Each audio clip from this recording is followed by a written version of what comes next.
بسم اللہ الرحمن الرحیم نحمد و نصلی علی رسولہ الکریم۔ محترم بھائیوں اور محترم بہنوں، السلام علیکم ورحمۃ اللہ وبرکاتہ۔ حضرت ابراہیم علیہ السلام کی دعوتی جد و جہد ہمارے لیے آج کے ہندوستانی سماج میں کس طرح سے رہنمائی اس میں ملتی ہے اور ہم اس دعوتی جد و جہد کو سمجھ کر کیا فائدہ اٹھا سکتے ہیں، یہ میری گفتگو کا اس وقت موضوع ہے یا عنوان ہے۔ قرآن مجید میں دو پیغمبر ہیں جن کے سلسلے میں اللہ تعالیٰ نے امت مسلمہ کو بتایا کہ وہ اسوہ ہیں، نمونہ۔ ایک حضرت ابراہیم علیہ السلام اور دوسرے حضرت محمد مصطفیٰ صلی اللہ علیہ وسلم۔ حضرت محمد صلی اللہ علیہ وسلم کے بارے میں تو صاف فرما دیا، لقد کان لکم فی رسول اللہ اسوۃ حسنہ، یہ قطعی طور پر کہ اللہ کے رسول کی مبارک زندگی میں تمہارے لیے اسوہ ہے۔ اسوہ یعنی رہنمائی ہے، اسوہ یعنی وہ قابل تقلید ایک نمونہ ہے زندگی میں۔ تو حضرت ابراہیم علیہ السلام کی زندگی کے بہت ساری صفات ہیں، بڑی بڑی خوبیاں ہیں، ان کا تذکرہ اس وقت میں نہیں کر سکتا۔ اس وقت میں موضوع ان میں سے ایک اہم صفت دعوت اللہ کے سلسلے میں حضرت ابراہیم علیہ السلام کا نمونہ کیا ہے۔ جیسا کہ میں نے کہا کہ آج کے جو بھارتی سماج ہے، اس سماج میں کیا رہنمائی ہمیں ملتی ہے۔ حضرت ابراہیم علیہ السلام کا زمانہ 4000 سال سے پہلے کا ہے، اور اس زمانے میں عراق میں ایک بڑا شہر ار نام کا تھا۔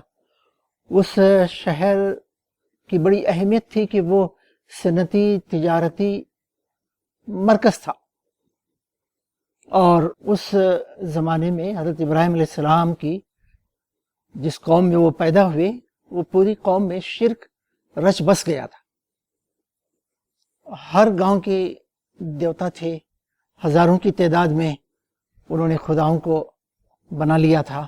ایک حقیقی معبود کو چھوڑ کر ہزاروں خدا کی پوجا پرستش میں، خاص طور پر بت پرستی میں وہ پوری طرح سے لگے ہوئے تھے، اور سمجھتے تھے کہ یہی ہمارے لیے دنیا کی خوشحالی بھی، مرنے کے بعد میں کامیابی انہی بتوں کے ذریعے، خداؤں کے ذریعے ہمیں مل سکتی ہے۔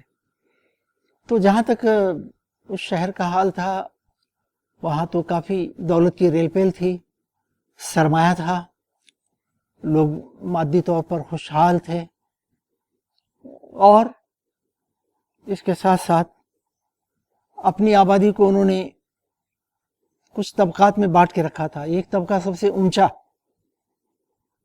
اونچا جو بادشاہ، پجاری، فوج کے لوگ اور مالدار بہت بڑے، ایسے لوگوں کو ملا کر ایک طبقہ، درمیانی طبقہ تھا، اور اس کے بعد تیسرا طبقہ تھا۔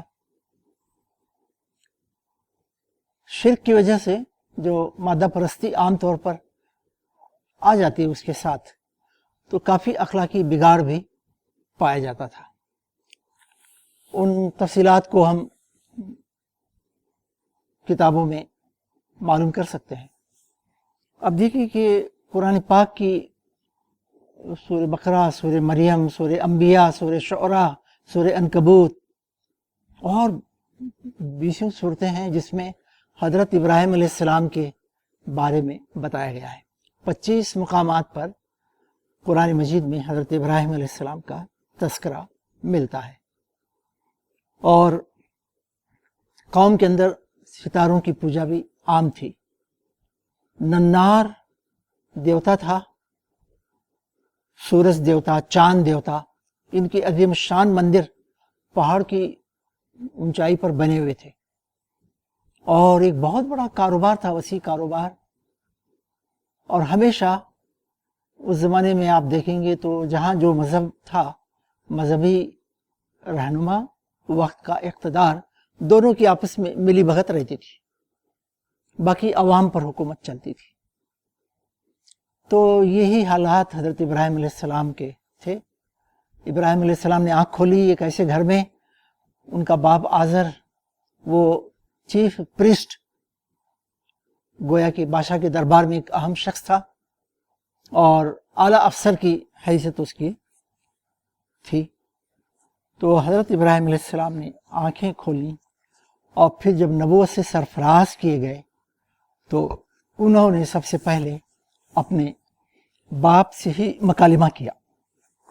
انہوں نے اپنے باپ کو دعوت دی اور یہ دعوت دلائل کی ساتھ تھی، حکمت اور بصیرت کے ساتھ. انتہائی درد و سوز ملتا ہے. سورہ مریم کی 4 آیتوں میں اپنے باپ کو مخاطب فرماتے ہیں تو ہر آیت کے شروع میں وہ یا ابتی، اے میرے باپ، اس میں ایک گہرا تعلق اور خیر خواہی کا جذبہ اور ایک رشتہ باپ سے جو ہے ان کا حقیقت میں، اس رشتے کو لے کر اپنی بات کو وہ رکھتے ہیں. تو اپنے باپ کو مخاطب بنایا. ویسے حضرت ابراہیم علیہ السلام کا دعوتی اسوہ اس پہلو سے بھی بہت اہم ہے کہ دعوت دین کی راہ میں جو مراحل اور جو مختلف تب باتیں آ سکتی ہیں وہ سب آپ کے دعوت میں پائی جاتی ہیں. اور جو دعوت دینے کے بعد مختلف طرح کے حالات ہو سکتے ہیں، یعنی ہجرت ہے اور پھر نصرت اور پھر اس سے پہلے دین کی حجت کو قائم کرنا، یہ سب پہلو بھی حضرت ابراہیم علیہ السلام کی زندگی میں ہمیں ملتے ہیں. تو اپنے والد کو، اپنے باپ کو انہوں نے دعوت دی اور اس میں شرک کی تردید کی. اپنے باپ کو بتایا کہ آپ جن معبودوں کی پوجا پرستش عبادت کرتے ہیں وہ نہ سنتی ہیں، نہ دیکھتی ہیں، نہ آپ کا کوئی کام بنا سکتے ہیں. آپ کا یہ سارا کام علم صحیح کے بغیر ہے، صحیح علم آپ کے پاس نہیں ہے. صرف باپ دادا سے چلی آنے والی چیزیں یا جو آبا و اجداد کرتے تھے وہی گویا آپ بھی کر رہے ہیں. ابا جان، اللہ تعالیٰ نے مجھ کو صحیح علم عطا کیا ہے، اس علم کی روشنی میں آپ کو راستہ بتاتا ہوں. آپ میری بات مانیے، آپ میرے پیچھے چلیے. آپ ایسا نہیں کریں گے تو شیطان کی پیروی کریں گے. شیطان آپ کا دشمن ہے، وہ سیدھے جہنم کے عذاب کی راہ پر لے چلتا ہے اور جہنم کے حوالے کر دیتا ہے. تو یہ کھل کر بات رکھی تو باپ کا رد عمل بہت سخت تھا. حضرت ابراہیم علیہ السلام کو شاید اس کی توقع نہیں تھی، بہت ہی سخت رد عمل تھا. انہوں نے بیٹے کو دھمکی دی، اگر تو ان خیالات سے باز نہیں آیا تو میں تجھے سنسار کر دوں گا، بے دخل کر دوں گا، تو ان خیالات سے باز آ جا. تو اس کے بعد دوسرا مرحلہ تھا. باپ کو تو سلسلہ جاری رہا، یہاں دعوت ختم نہیں ہوئی. قوم کو دعوت دی. قوم کا تو کچھ حال آپ کے سامنے آ چکا ہے، بتایا گیا ہے. مزید اس کو آپ کتابوں میں دیکھ سکتے ہیں کہ کتنے بڑے پیمانے پر وہاں شرک پھیلا ہوا تھا. یوں سمجھے کہ پوری قوم شرک میں مبتلا تھی. پوری قوم.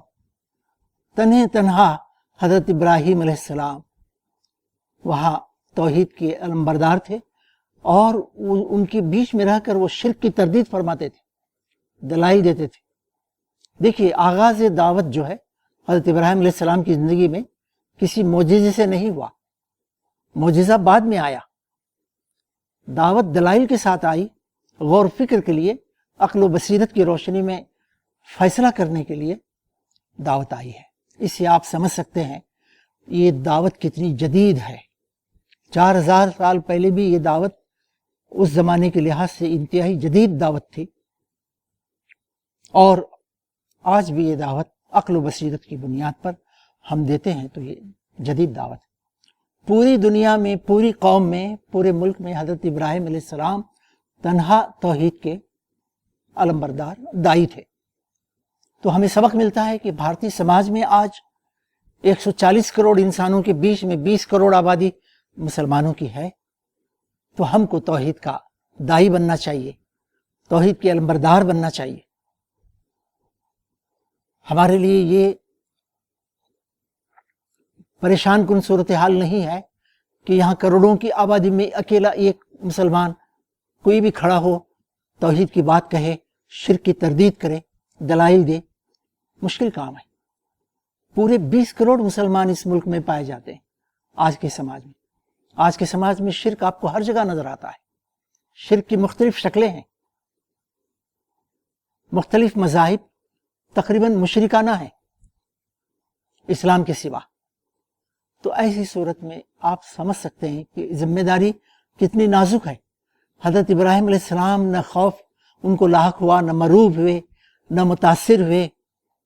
ان کی استقامت کو دیکھیے، توحید پر اور شرک کے خلاف ان کی جذبات کو ان کے دیکھیے کہ وہ اس بات کی پرواہ نہیں فرماتے ہیں کہ میری جان کے ساتھ کیا ہوگا، باپ بھی مخالف، قوم بھی مخالف، بادشاہ بھی مخالف۔ تو محترم بھائیوں اور بہنوں، آج آپ کی تائید میں بہت لوگ ہیں جو آپ کا ساتھ دینے والے ہیں۔ تو قوم کو دلائل دیے، وہ دلائل قرآن مجید میں بیان کیے گئے ہیں۔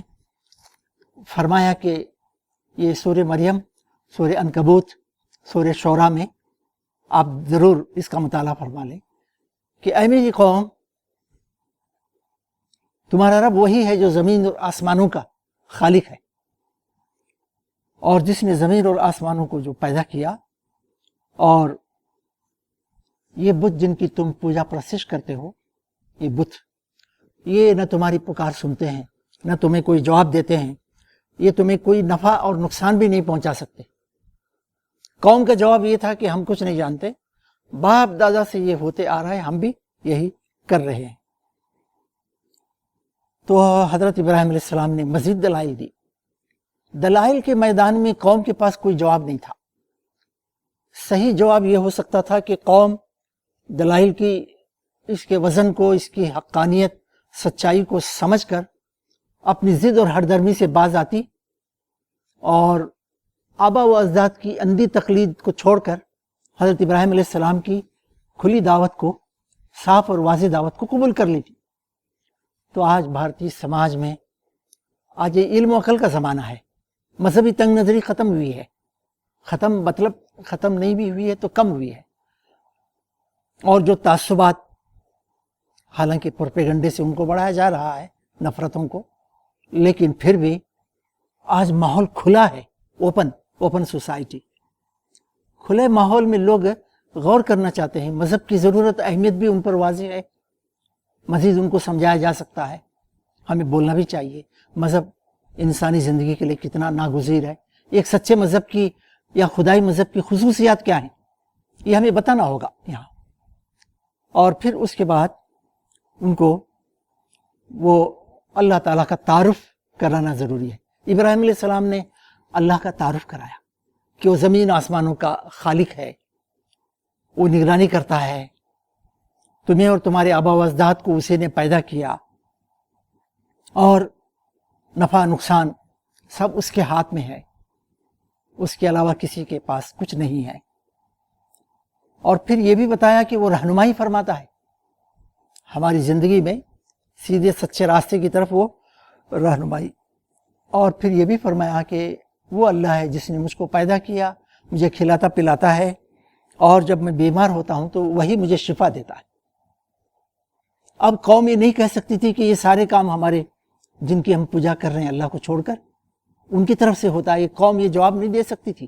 وہ خود مانتی تھی کہ یہ ان میں سے کوئی کام، زمین و آسمانوں کی پیدائش، نگرانی اور نفع نقصان پہنچانا، دعاؤں کو سننا، کھلانا پلانا، روزی کا انتظام کرنا، اور پھر اس کے ساتھ ساتھ بیمار پڑنے پر شفا دینا، وہ بھی دل سے میں سمجھتے تھے کہ یہ ایک اللہ ہی کا کام ہے، لیکن ضد اور ہٹ درمی کی بات الگ ہے۔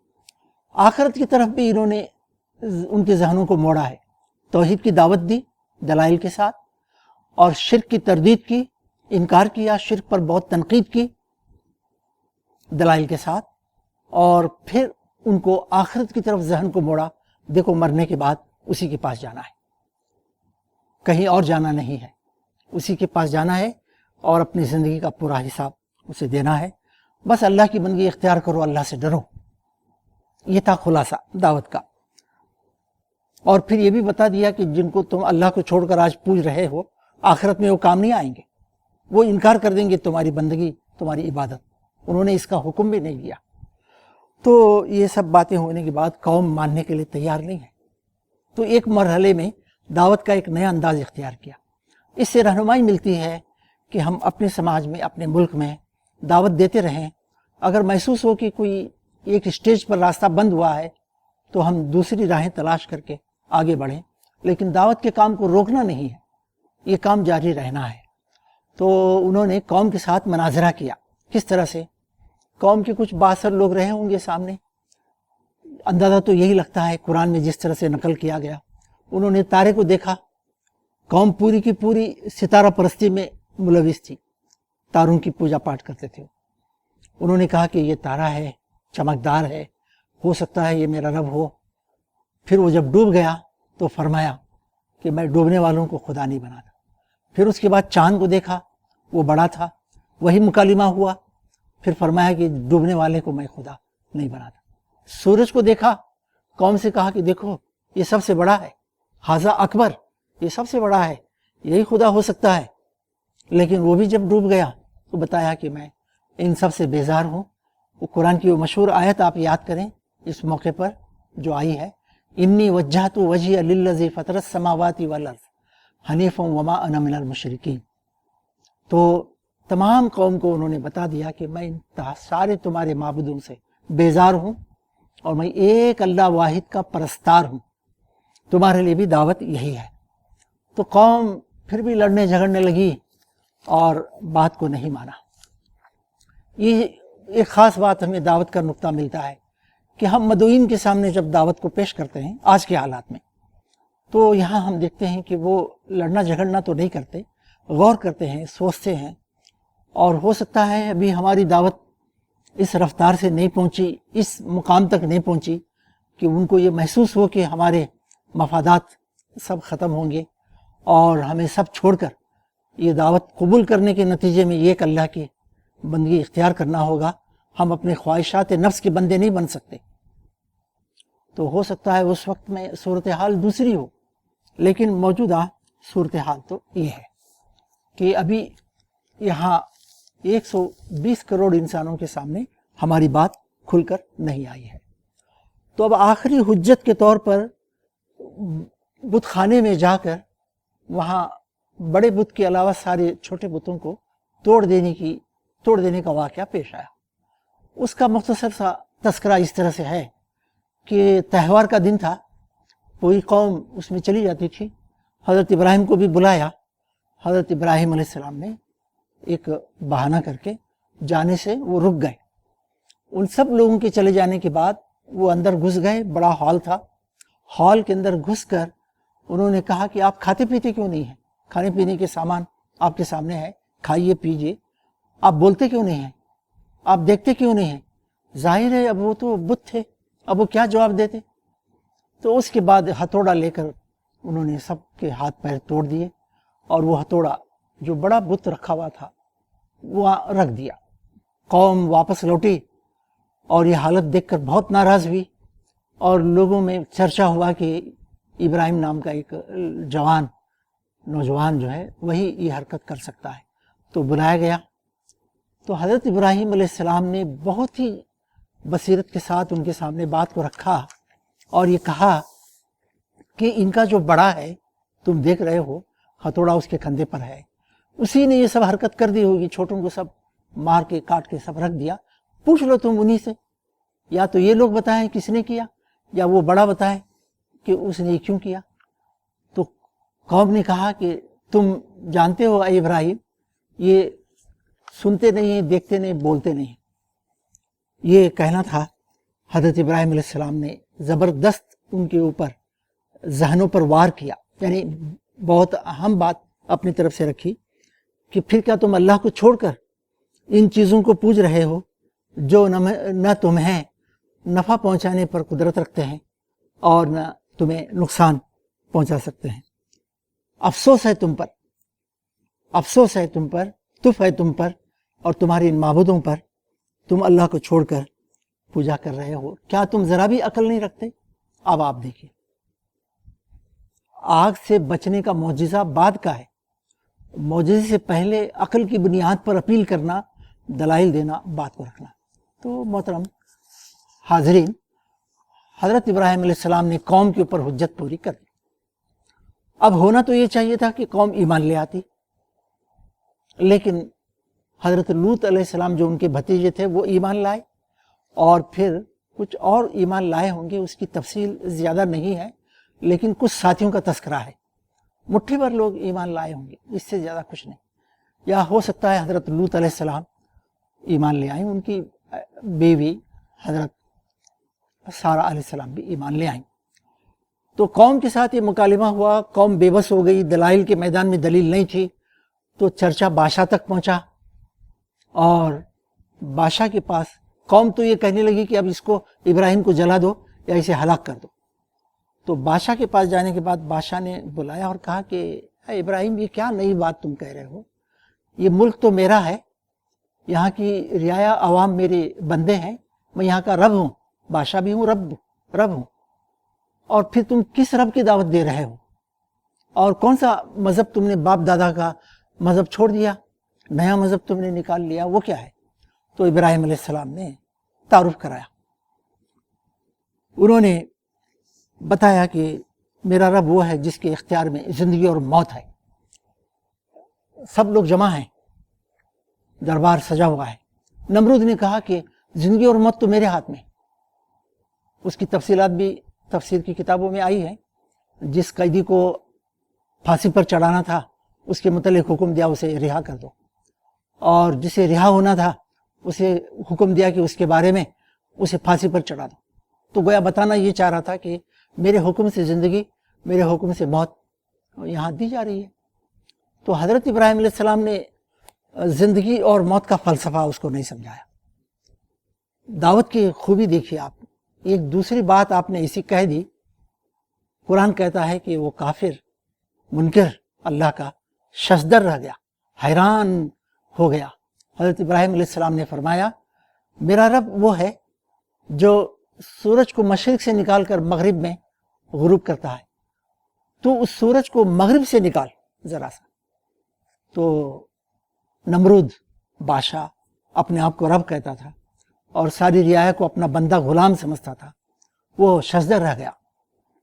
اس کے دل میں بات آئی کہ ابراہیم کی بات صحیح ہے، میں رب نہیں ہوں، رب تو وہ ہے جس کی قبضہ قدرت میں سورج ہے، دن اور رات کا نظام ہے. لیکن وہ بھی ضد میں آ گیا اور تسلیم نہیں کیا. تو اس کے بعد اور گفتگو ہی ہوگی. قرآن اتنی بات کو نقل کرتا ہے جتنا ہمارے کام کی ہے. اس میں ایک بڑی رہنمائی یہ مل رہی ہے آج کے بھارتی سماج میں، جو یہاں کے ارباب اقتدار ہیں، ریاستوں میں، شہروں میں، ملک میں، اور جو بااثر طبقہ ہے، ابھی تک ان کو دعوت ہم نے نہیں پہنچائی. ابراہیم علیہ السلام کے وصوے کی روشنی میں ہمارا کام یہ ہونا چاہیے کہ غیر مسلم بھائیوں کے جو مذہبی رہنما ہیں، جو یہاں کی بڑی بڑی شخصیتیں ہیں، جو بااثر لوگ ہیں، ان تک ہمیں دعوت کو پہنچانا چاہیے. ملاقاتیں کریں، دلائل دیں، ان تک اپنے پیغام کو، بندگی رب کے پیغام کو ان تک پہنچائیں. یہ کام ہونا بہت ضروری ہے. اور چونکہ یہ بااثر لوگ دیگر عوام پر اپنے اثرات رکھتے ہیں، ان کے لیڈر بنے ہوئے ہیں، ان کے رہنما ہیں، اور یہ خود بھی بھٹکے ہوئے ہیں اور پیچھے ہزاروں لاکھوں کو بھٹکا کر لے جا رہے ہیں. آپ دیکھ سکتے ہیں ملک میں روحانیت کے نام پہ بھارتی سماج کے اندر کیا کیا ہو رہا ہے. کیسے کیسے گروہ ہیں یا کیسے کیسے رہنما ہیں جو روحانیت کے نام پر، مسلمانوں میں بھی کچھ ہیں برادران وطن میں زیادہ ہیں، پورے ملک کے اندر عوام کو کس طرح سے بھٹکا دیا گیا ہے اور ان کو روحانیت کے نام پر کچھ نہیں ملا. وہ حیران پریشان ہیں، خدا کہاں ہے، روحانیت کہاں ہے، دل کا سکون کہاں ہے، سیدھا سچا راستہ اللہ کا کون سا ہے، وہ جانتے ہی نہیں.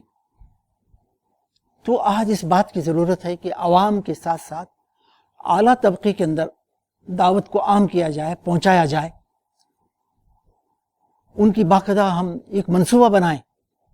بااثر لوگ، انتظامیہ کے بااثر لوگ، سیاسی پارٹیوں کے بااثر لوگ، پولیس کا یہاں عملہ آفیسرز ہیں، وکلا ہیں، اعلیٰ تعلیم یافتہ ججز ہیں، خواتین کے اندر تنظیموں کے بڑے بڑے لوگ ہیں. تو بہرحال یہ آپ سمجھ سکتے ہیں کہ جو جس درجے میں اثرات سماج کے اوپر رکھتے ہیں وہ ہماری اس دعوت کے پہنچانے کے مستحق ہیں، محتاج ہیں. ان کو نظر انداز نہیں کرنا چاہیے، نظر انداز نہیں کرنا چاہیے. تو حضرت ابراہیم علیہ السلام کو 10 دن جیل میں رکھا گیا اور اس کے بعد فیصلہ ہوا کہ ایک آگ کا بڑا الاؤ تیار کر کے اس میں ان کو جھونک دیا جائے. تو محترم حاضرین، کئی دن تک آگ جلائی گئی، بھڑکائی گئی ایک فرد کو اس میں ڈالنے کے لیے. اور آپ دیکھیے یہ کتنا بڑا آزمائش کا موقع تھا. باپ کٹر دشمن ہے، خاندان خلاف ہے، قوم پوری کی پوری دشمن ہے، قوم میں کوئی ساتھ دینے کے لیے تیار نہیں. وقت کا بادشاہ، اس کی فوج، اس کا اقتدار، سب حضرت ابراہیم علیہ السلام کا مخالف. اکیلے ایک حضرت ابراہیم علیہ السلام وہاں اس آزمائش سے دوچار ہو رہے ہیں. اللہ پر کیسا ایمان تھا، کیسا توکل تھا، اس دعوت کے حق ہونے اور اس دعوت کے لیے قربانی دینے کا جذبہ، ایثار کا جذبہ کتنا بڑا تھا ابراہیم علیہ السلام کا کہ وہ بالکل نہیں گھبرائے. اس آزمائش کے لیے وہ تیار. تو آگ میں ڈال دیا گیا، چھونک دیا گیا. اللہ تعالیٰ کی طرف سے حکم ہوا، قلنا یا نار کونی بردا و سلاما علی ابراہیم، اے آگ تو ابراہیم کے اوپر ٹھنڈی اور سلامتی بن جا. تو وہ سلامتی بن گئی. آگ کا کام جلانا ہے. یہ خصوصیت آگ کے اندر خود نہیں آئی، اللہ کے حکم سے آئی. آگ اللہ کی بندی ہے، اللہ کا حکم مانتی ہے. اللہ نے اسے حکم دیا کہ تو ٹھنڈی ہو جا، اور ایسی ٹھنڈی نہیں جس سے ان کو نقصان پہنچے، ان کے لیے سلامتی بھی بن جا. تو ٹھنڈی ہو گئی، سلامتی بن گئی. اتنا بڑا معجزہ دیکھنے کے بعد تقاضا تو یہ تھا کہ بادشاہ پہلے ایمان لے آتا تاکہ پوری قوم پیچھے سے ایمان لے آئے. کوئی معمولی واقعہ ہے؟ بہت بڑا آگ کا الاؤ تیار کر کے ایک آدمی کو اس میں جھونک دیا جائے، جل کر خاک ہونا چاہیے تھا، کچھ بھی نشانی تک بھی نہیں مل سکتی تھی، اتنا بڑا الاؤ. لیکن اس میں سے پورے اطمینان کے ساتھ حضرت ابراہیم علیہ السلام چلتے ہوئے اس میں سے نکل کر آ گئے. ہر دھرمی کا ضد کا کوئی علاج نہیں ہے. جو حق کو اپنی آنکھوں سے دیکھ کر بھی ایمان نہ لائیں، وہ اپنے انجام کے بعد ہی سمجھ ان کو آئے گا. فرعون کو آپ دیکھیے، کتنے معجزے حضرت موسیٰ علیہ السلام نے دیے ہیں، کبھی نہیں مانا. جب ڈوبنے لگا اس وقت کہتا ہے کہ میں ایمان لایا موسیٰ کے ہارون کے رب پر. تو یہی حال نمرود کا ہوا کہ وہ تو ایمان میں نہیں لایا. نمرود نہ قوم ایمان لائی، نہ باپ ایمان لایا. باپ کے ساتھ محبت کا یہ حال تھا کہ اپنے باپ کے لیے انہوں نے کہا تھا کہ میں تمہارے لیے دعا کروں گا، اللہ تعالیٰ سے آپ کے لیے دعا کروں گا. دعا کی بھی، بعد میں اللہ تعالیٰ سے منع کیا گیا، رک گئے. ایک پہلو میں آپ کو یہاں ضرور رکھنا چاہ رہا ہوں کہ قرآن مجید میں حضرت ابراہیم علیہ السلام کی دعاؤں کو آپ پڑھیے. دعائیں بہت مؤثر ہیں حضرت ابراہیم علیہ السلام کی. تو اس کے بعد وہاں سے جب نکلے تو ہجرت، اور پھر ہجرت کے بعد مختلف ملکوں میں گئے ہجرت میں اپنی بیوی اور حضرت لوط علیہ السلام کو لے کر. حضرت لوط علیہ السلام کو انہوں نے ایک مقام پر رکھا اردن کے علاقے میں. قوم لوط جو کہلاتی ہے، لوط علیہ السلام کی قوم تھی، وہاں آبادی تھی، لوگ بستے تھے ان کے درمیان وہاں دعوت کے کام کے لیے.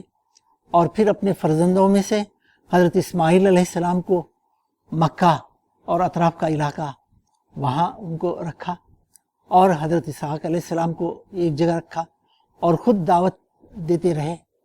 تو آپ محترم حاضرین دیکھیے کہ پوری زندگی، بچپن جوانی سے لے کر شعوری زندگی سے لے کر مرتے دم تک کی پوری زندگی اللہ کی بندگی اور اللہ کی بندگی کی دعوت دینا، بس یہی دو کام حضرت ابراہیم علیہ السلام کرتے رہے۔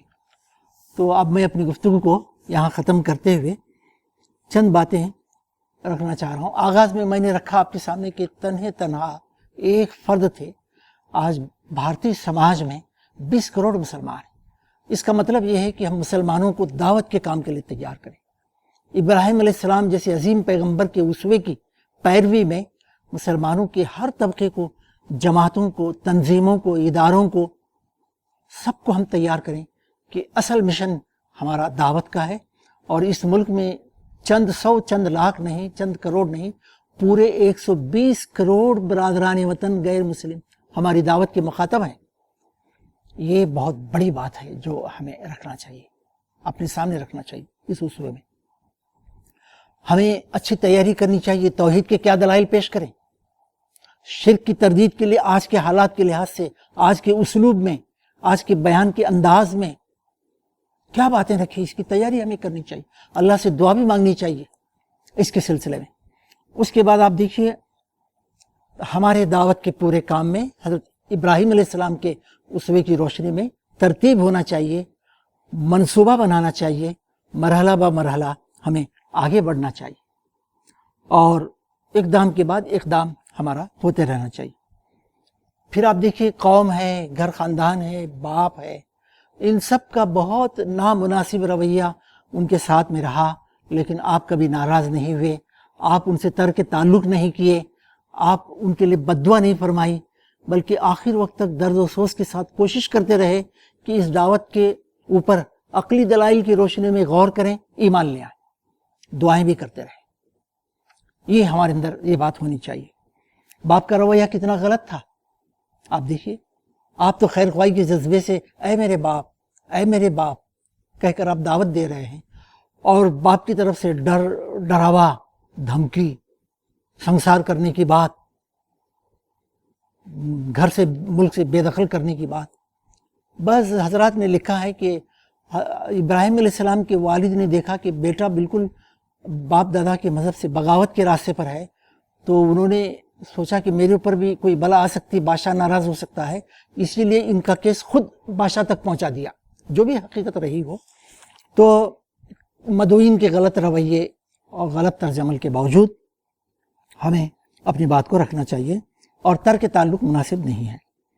تو 4000 سال پہلے جو دلائل غور و فکر کے لیے دیے گئے، وہ دلائل آج بھی بہت اہم ہیں، اور ان دلائل کی روشنی میں نئے دلائل آج کے اسلوب میں ہم تیار کر کے ہم لوگوں کے سامنے رکھ سکتے ہیں۔ پھر اس کے بعد دیکھیے حضرت ابراہیم علیہ السلام کو یہ دعوت دنیا کی امامت اور قیادت، عالمی قیادت کے مقام پر لے گئی۔ آج ساری دنیا میں مسلمان، عیسائی 200 کروڑ ہیں، مسلمان 175 کروڑ ہیں، اور یہودی ہیں۔ یہ سب کے سب حضرت ابراہیم علیہ السلام کو اپنا پیشوا، اپنا بزرگ مانتے ہیں۔ مسلمان تو حضرت ابراہیم علیہ السلام کو عظیم پیغمبر، بہت بڑے پیغمبر کے طور پر مانتے ہیں۔ تو دعوت جو ہے قیادت اور امامت کے مقام پر لے جانے والی چیز ہے۔ دعوت دینے والوں کو پست نہیں کرتی، دعوت اوپر اٹھاتی ہے، دنیا کی قوموں میں قیادت اور امامت کا مقام عطا کرتی ہے۔ اور ابراہیم علیہ السلام نے اپنی قوم کو آخرت کی بازپرس سے بھی ڈرایا ہے۔ ہمیں آخرت کے دلائل سوچنا چاہیے، آج کے ذہن کو سامنے رکھ کر آخرت کے دلائل ہمارے کیسے ہوں، کیا ہوں۔ اور آخری بات میری یہ ہے کہ ابراہیم علیہ السلام کا قوم سے رشتہ تھا، آپ اسی قوم کے فرد تھے، پوری قوم جانتی تھی۔ تو آج بھارتی سماج میں ہمارا کیا رشتہ ہے یہاں کے مدعوین سے؟ ایک تو رشتہ اللہ تعالیٰ کا بنایا ہوا ہے، دائی مدعو، لیکن نہ ہم نے دعوت دے کر دائی کی پوزیشن بنائی ہے اس ملک میں۔ ہم ایک قوم ہیں، قومی کشمکش ہے، حریفانہ، رقیبانہ مطالبات کے لیے، حقوق کے لیے ان کا ہمارا ٹکراؤ ہے۔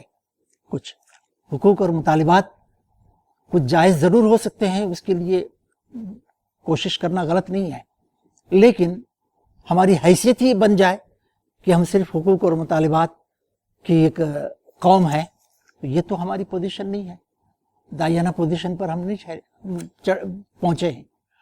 تو اس ملک میں مجھے محسوس ہوتا ہے کہ برادران وطن سے ایک خاندانی سماجی رشتہ ہمارا قائم ہونا چاہیے۔ اس کے لیے ان کے مسائل میں دلچسپی لینا بہت ضروری ہے۔ اگر ہم یہ سمجھیں کہ یہ مدعو سماج کے مسائل ہمارے مسائل، مدعو سماج کے مسائل کو صرف یہ دعوت حل کر سکتی ہے اور کوئی ذریعہ نہیں، کوئی فلسفہ، کوئی نظریہ، انسانوں کے بنائے ہوئے مذاہب سب ناکام ہیں، بالکل ناکام ہیں، ان کی ناکامی پر بڑی دلیل کی ضرورت نہیں ہے۔ تو ایسی صورت میں یہ دعوت ہی ان کے مسائل ہمارے مسائل، یوں سمجھیے کہ انسانی مسائل کو حل کر سکتی ہے، تو پھر ہمارے لیے کامیابی کا راستہ نکلے گا۔ اس سماج سے ہم قریب ہوں گے، رشتہ قائم کرنا ضروری ہے اس سماج سے، ہم کہہ سکیں اے بھائیو، اے میرے بھائیو۔ تو یہ خیر خواہی کا، محبت کا ایک رشتہ۔ اور دوسری بات یہ ہے کہ سماج سے رشتہ قائم کرنے کے لیے جو اہم ترین کام ہے وہ خدمت کا ہے، انسانوں کی بے لوث خدمت، اور اس خدمت کے ساتھ حسن اخلاق سے پیش آنا، نرمی سے بات کرنا، محبت سے پیش آنا، نفرت ان سے نہ کرنا، محبت اپنے اندر پیدا کر کے ان کی بارے میں سوچنا ہمدردانہ کہ دعوت کے بغیر ان کا انجام کیا ہوگا آخرت میں۔ تو آپ سوچئے۔ تو یہ چند پہلو ہیں آج کے بھارتی سماج میں حضرت ابراہیم علیہ السلام کی دعوتی اسوے میں رہنمائی۔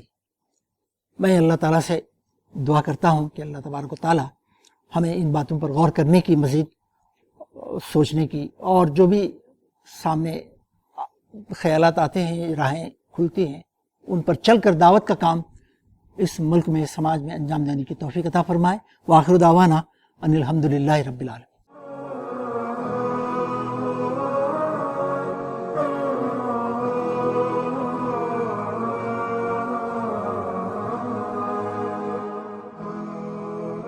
Oh